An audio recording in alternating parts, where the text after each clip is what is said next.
What's up, guys? Welcome back to the Strength Academy podcast. My name is Nick Byam. I'm the owner of Strength Academy Gym in River Falls, a gym where we focus heavily on how do we maximize muscle mass on busy adults without enhancing injury, without enhancing joint issues. That's kind of our goal. This podcast is our opportunity to share what we're learning in our gym with the rest of the world, with aspiring trainers, with people who just want to learn more.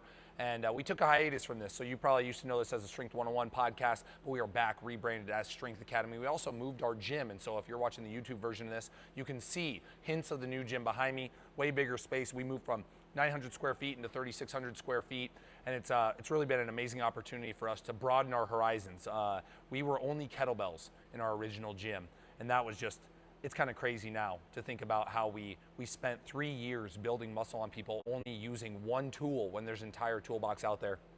Fortunately, now that we're at 3,600 square feet, we've been able to involve barbells, dumbbells, and we're just at the tip of the iceberg for everything that we're going to be able to do. We put a ton of barbell training all of a sudden into our programming, and people are sore and people are growing very quickly. Right now, I'm just coming off of, if you're watching the video version, I'm very sweaty right now. Today is week 2, day 1 of the Medusa program. If you're looking for a really good program with high amount of sets, low amount of reps that is aimed at hypertrophy or muscle growth, that is the one. We're testing out hypertrophy clusters in that program. If you know anything about our gym, everything's an experiment. I try to write down the theories about whether, what I think is going to grow muscle on our demographic, which is between 30 and 50-year-old busy adults, a lot of people with kids, a lot of people with careers, and then we go and test that, and we talk about what we've learned. This program has been phenomenal, though, so hypertrophy clusters is something that you're going to hear me talk about more in the future. The goal with this new podcast format is to put one out daily and to keep it under 10 minutes. So I'm looking at my timer right now. I've already wasted 2 minutes of your time jabbing my face off. And so we're going to get right into it. Today, the topic of conversation is fairly simple. I want to get back into weight loss. I want to get back into fat loss. I've had several members, because we took the summer off from our body composition program because of the move and everything. We decided not to run our weight loss program that has become so popular over the course of the summer. And so our first one is coming back in September, and some of our members are thirsting for it. I had somebody this morning telling me, I got to get back on track, man. I'm just gaining weight. I need somebody to look over my shoulder, and that's what that program is. It's an accountability program, but it's also an educational program. And so I'm going to talk to you about something that we talk about in that program. I think the foundations of knowledge of nutrition are very important for understanding why and how you get to the body that you want, because I think it's very, at least if you're like me, I'm a questioner. I like to ask why on everything. So if you give me a reason, if you tell me to do something, you don't give me a reason, I'm going to rebel against you. I'm going to say, you better give me a damn good reason why I should do that. But if you give me a really good reason why, then I know, and I will buy into that process. And so that's why I always want to give you guys the why. So we're going to take this bit by bit on the nutrition and weight loss subject here. Today is going to be all about energy. We're going to talk about what is a calorie. I think that's where it starts. I think a lot of people hear the word, say the word, talk about the word, but I don't think we really understand what a calorie actually is. So let's get into base definitions here. So first, we have to set the tone with what is actually happening when we want to lose weight. If the goal is to lose fat, let's just call it fat loss, not weight loss. Generally, most people are just trying to lose fat. They don't want to lose any of their muscle. They definitely don't want to lose any bone. That'd be weird. And so when we're talking fat loss in general, everything is an energy equation. You have to take it to this macro level of what is happening in the human body. Very simply, weight loss occurs when we do not intake enough energy, and our body has to utilize our energy stores. So we have fat stores all over our body, different places, wherever it can fit it really. And we have to look at everything as a macro energy equation. If on a daily basis, I eat more energy than I burn, then my body is going to store that energy and is going to store it as fat mass. If I intake or eat less than I burn, then my body is going to say, I don't have enough energy to run this machine, and I need to go find more energy. And that is what our fat stores are for. They are emergency storage of energy for our body to utilize. And so we want to lean into that second process. We want to lean into the, hey, how do I eat less energy than I burn? Oh, I can see my daughter in the background here. How do I eat less energy than I burn so that I can elicit the fat loss and the results that I want from my nutrition, from my training, from my day-to-day life? And so it all starts with, what is a calorie? You see it on the back of food. It says, a banana's 100 calories, or, oh my God, that ice cream was 350 or 700 calories. And we say it, And then I think we inherently just think, okay, calories matter for fat loss, and so inherently something that's high calorie or has a lot of calories or has more calories than you thought is bad. And so everybody knows that they have to reduce calories to a certain extent, but I think really understanding what a calorie actually is and how important it is really what we want to get into today. So your boring scientific answer for what a calorie is a calorie is the amount of energy required to raise the temperature of 1 kilo of water by 1 degree centigrade. And that means absolutely jack nothing to anybody who's listening to this. It is not useful for us. That is the scientific equation. So what happens when they're trying to figure out how many calories are in food or how much energy is in food, which is what a calorie really is, right? It's the amount of energy that is in a food. Is they take, let's just imagine, like, this is not exactly how this works, but let's imagine this. You take a burger, you shove it into a pipe, and then you burn that burger, and then you measure the amount of heat that burger gave off while it was burning. And so the amount of heat that is given off, the amount of energy that is put into the water surrounding it, and how much it raises that temperature of water gives us an idea of how much utilizable energy is in that piece of food, how much energy our body is going to get out of it if we decide to ingest it. So that's all a calorie is. For our purposes, a calorie is just the way that we measure how many units of energy a food provides to us. And that's the energy that we use to do everything, to talk on a podcast, to listen to a podcast, to drive while you're listening to a podcast, and of course, to work out and move around and walk around and hang out with your friends and your family. And so that's as simple as you need to make it. It's what is a calorie? It's just the amount of energy. If I see that a banana has 100 calories, it means that a banana just has 100 units of energy that my body wants to utilize to move around. However, this is where people start to split things off. So some people, you'll hear people talk about good calories, you'll people talk about bad calories.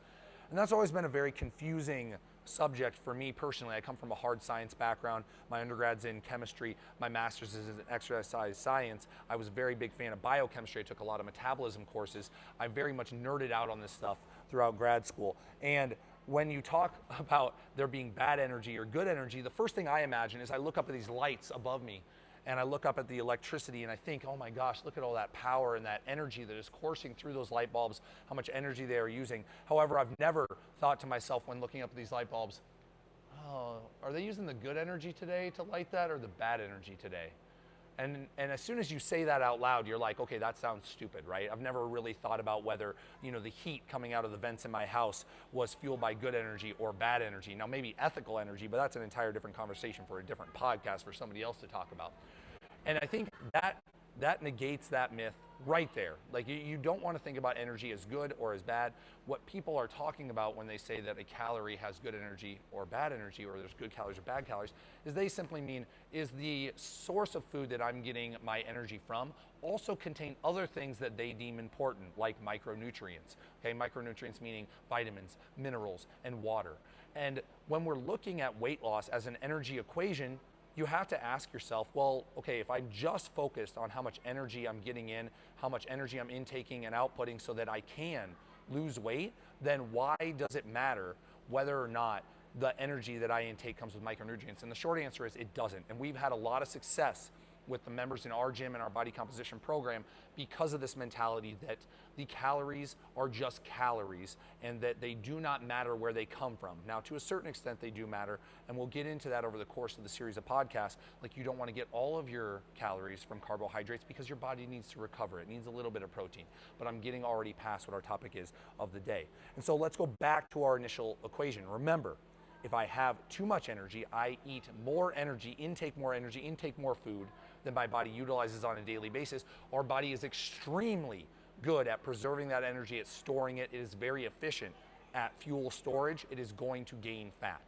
And if I undereat, if I under ingest energy compared to what my body burns, I will lose fat. And we have just seen this work time and time again. And I will tell you right now, if you are somebody who is looking to lose weight and you are hearing what I am saying about energy in and out and about making sure that you eat less energy than you burn in order to lose weight, and you're thinking to yourself, I've tried that, I've tried everything, my doctor told me I'm different, I have a thyroid condition, I'm on this medication, I'm gonna tell you right now, this is not the podcast for you. I highly recommend you move on to a podcast where they are treating more special conditions, because if you have the belief that the basic laws of thermodynamics do not work for you, then there are other people that you should listen to and not me, because I'm not going to really hear any of it. And we just work with the people who already have taken the belief that this is the way that they are going to get to their results. And so I'm already kind of crossing my 10-minute threshold, so I'm going to give you guys a couple little tidbits, and then we're going to close it down, and that's going to be your daily bite of fitness for the day. And so, like I said, if you eat too much energy, you will gain fat. You eat too little energy, you will gain fat. You know, this is all measured by calories. And how we get to the eventual figuring out of how much calories is in food when we eat in our day-to-day life is through these equivalencies that we're given that we know are standards for the food system. First one is carbohydrates. If I eat a gram, 1 gram, doesn't matter if you know how much that is or not. If I eat 1 gram of carbohydrates, my body is going to get 4 calories from that. Now, this is what you have to remember. It doesn't matter whether that carbohydrate was a carbohydrate from ice cream or a carbohydrate from a sweet potato. Your body still sees that as a carbohydrate, and you get 4 units of energy. So you can see how these ideas of good foods, good energy, bad energy, they're already starting to fall apart. And this is just our first conversation about nutrition and weight loss, guys. So 4 calories whenever you ingest a carbohydrate, 4 calories as well if you ingest 1 gram of protein. You get 9 calories from 1 gram of fat, and this is why people kind of, they fear the butters, the oils, the greasy foods, because calories are more densely stored in fat. So for 1 gram, the same weight of food, you are going to get almost double, more than double, the calories from fat than you are from carbohydrates and protein. Now, that doesn't mean that fat is bad, and we're going to get to that in further podcasts. So don't exaggerate yet, guys. Don't go running with your thoughts yet. Just know that when you ingest fat, dietary fats, you are getting 9 calories for every gram. And then the last one is, of course, alcohol. Alcohol is just a fermented sugar, and so it's a little bit higher. For every gram of alcohol that you ingest, you're getting 7 calories. Now, that sets the tone here, all right? Here's the basics of what we covered today in our quick 12 minutes now podcast.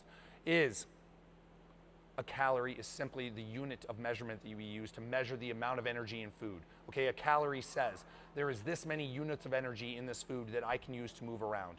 We know that if I ingest too many units of energy for how much I'm burning, that I'm going to gain fat. If I have too little compared to how much I burn, then I will lose fat, which might be the goal for most of us. And then we also have to remember that energy is energy, guys, and that it is the biggest fool's errand in the fitness and nutrition world to start thinking about whether foods are good or bad. At first, if you have never tried to just lose weight purely through managing your energy intake, then it is best to know and to think it through as there is no such thing as good food or bad food. There is no such thing as good calories or bad calories. It is just energy. And as soon as you look at it like that, you unlock the possibility of eating a lot of different ways and still being able to get the results that you want.